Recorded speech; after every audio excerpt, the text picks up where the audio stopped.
And let's talk about some news over here. So a couple of things. That the big news: Vaxxers are freed. So as of yesterday, July 8th, as of yesterday, Hawaii will allow U.S. travelers who have been fully vaccinated to anywhere in the United States to skip quarantine without getting a COVID test. You heard it right. If you're fully vaccinated and you have your vaccination card, you can skip the quarantine process, and anyone in the United States, which is phenomenal. And by definitions here, fully vaccinated means that you've gotten both shots of your Pfizer or Moderna or your single Johnson & Johnson, and you have waited at least 15 days after the second shot, or the last shot if it's Johnson & Johnson. So that is huge news, big deal, where we are inching our way to opening back up.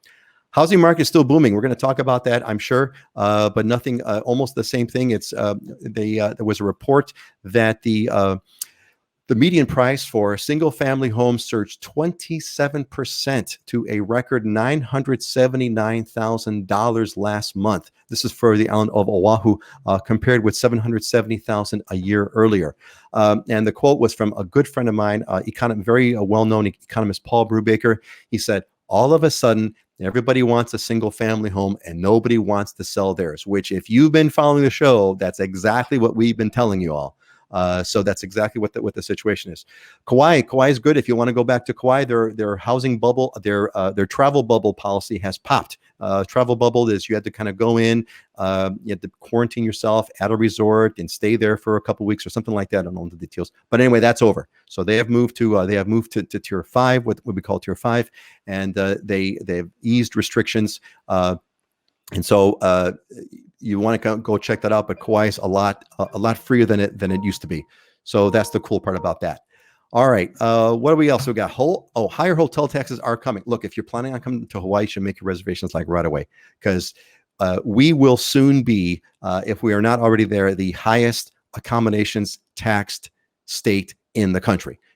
There's been a bunch of laws, and I want to get into the weeds over here, but a bunch of things have occurred, and higher taxes are going to be coming to all the higher hotel taxes are going to be coming. I believe right now the hotel tax is 10%, which is, you could, whatever that is, I don't know how that stacks up rest of the country, but it's going to go up considerably more. Counties are going to be adding their own additional taxes on top of the 10% accommodations tax. So if you want to get in the cheapest rate, it's going to be now. And then finally, a surprising story for me is the Big Island. Big Island got Cleanest Air, the Cleanest Air Award. It took Hawaii Island takes 7 of the top 10 spots for the cleanest air in North America. The number 1 spot of the cleanest air in North America is Waimea, Hawaii. Waimea is my absolute favorite place on the Big Island, but I was rather surprised. I didn't think that the Big Island was going to get it, Dylan, because of the volcano and things like that. Not the case. So if you want clean air, cleanest air, that's on the Big Island. All right, and then finally, I'm going to bring your attention. Let me zoom this up over here. Take a look at that weather forecast from today until next week Thursday. Look at that, 78 degrees every day in July in Hawaii as the high. The lows at night 69.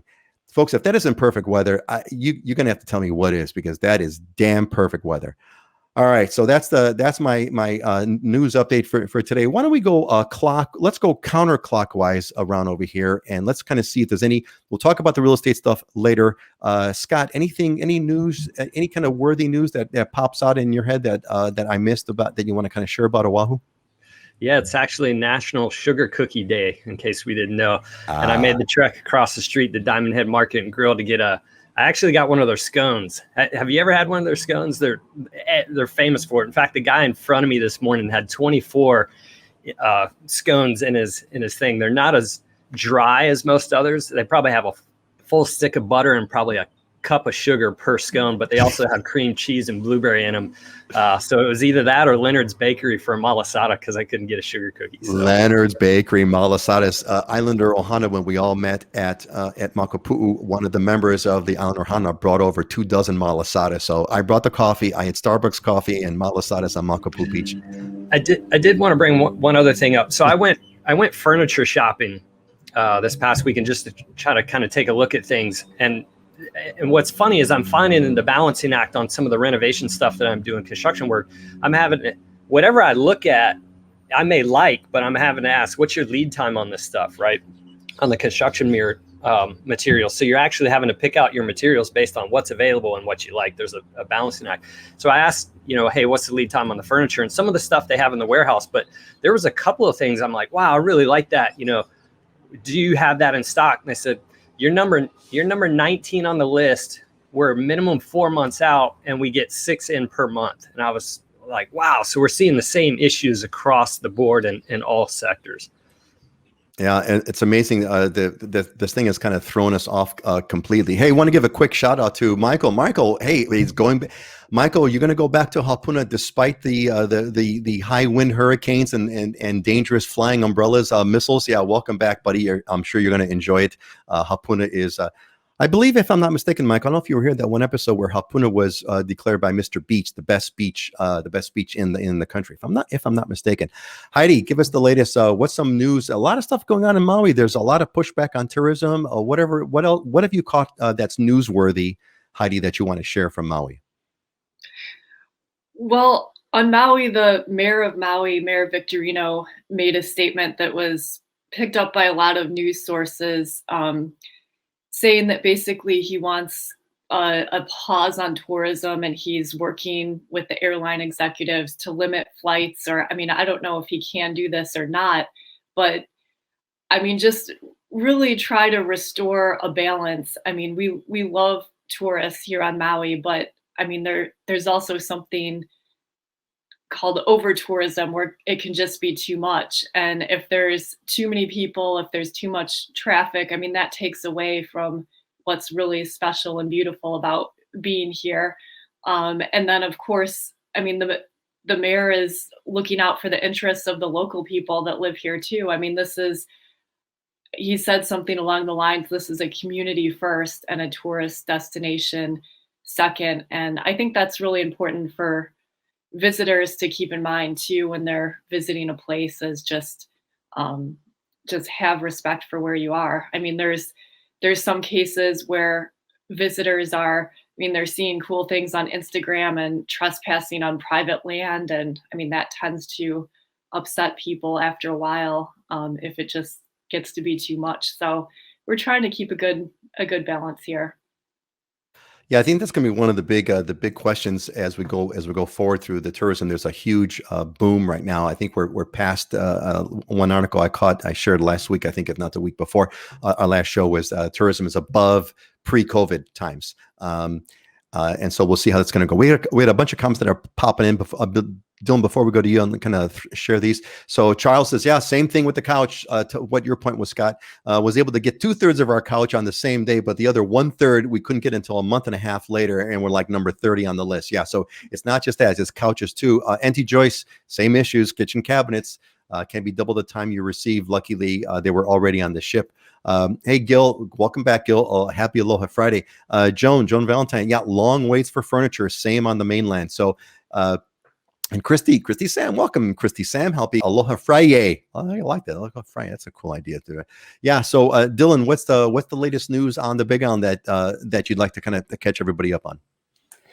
Similar to what Heidi was saying, one of the news stories that came out this week was that there's one of our most popular snorkeling beaches, Kahalu. There's a nice protected bay and there's a nice little surf spot on the north side of it. And I went by this past weekend and there was literally like over 100 people in the water on longboards, because all of these surf schools are now using that bay because it's a nice kind of mellow wave in Kona to run their surf school. And it just looked totally ridiculous, like how many people are out in the water. And it's just interesting that I think looking back, what one of these things that COVID has done is it's changed our perspective on people and what our community looks like. Because the reality was, these are the same amount of people that were here 2 years ago, 18 months ago, right? It's not like there's like a 50% increase or anything like that. Like you were saying, we're kind of back to our normal numbers. So everybody got spoiled and used to kind of empty roads and empty restaurants and empty beaches. And now we're kind of back, and it's shocking to people. It's funny that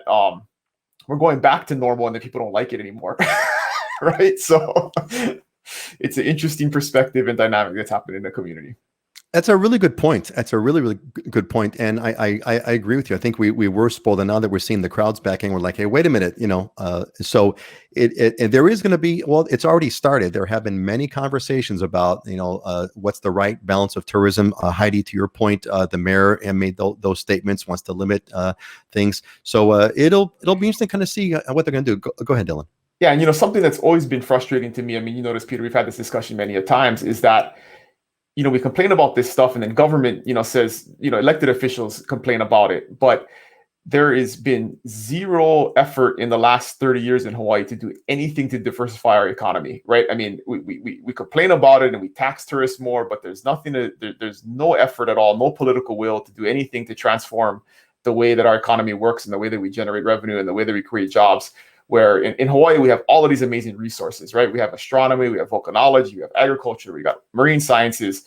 I mean, just amazing stuff that you could build a cleaner, higher tech industry around that does research, that does development. I mean, all kinds of different things. And instead, we continue to focus on building hotels, and so people should stop, either if you don't like the way it is, elect people who will do something about it, because the people who are getting elected right now have had 50 years to change it and have done nothing about it. So that's going to be a topic for the Aloha Friday Hawaii political show. Not to get too political. This is the Aloha Friday real estate show. But hey, what do you all think? Should we start a show, an alternating show, talk about politics? Let us know. Throw it in the comments. Maybe we'll do it. For those who dare, we'll. And the best example is the tax increase, right? In most states, the legislature passes a tax increase and the governor vetoes it because the legislature knows that they can just say, "Oh, we passed the tax increase, but the governor vetoed it. Sorry, we couldn't support this thing or that thing." In our state, they pass the tax increase, it gets vetoed, and then they override the veto to make sure that the tax increase gets implemented. So there you go. So let me say that a little bit slower so everybody understands it. So what happened, everyone, is that the legislature had proposed this tax increase possibility for accommodations hotels.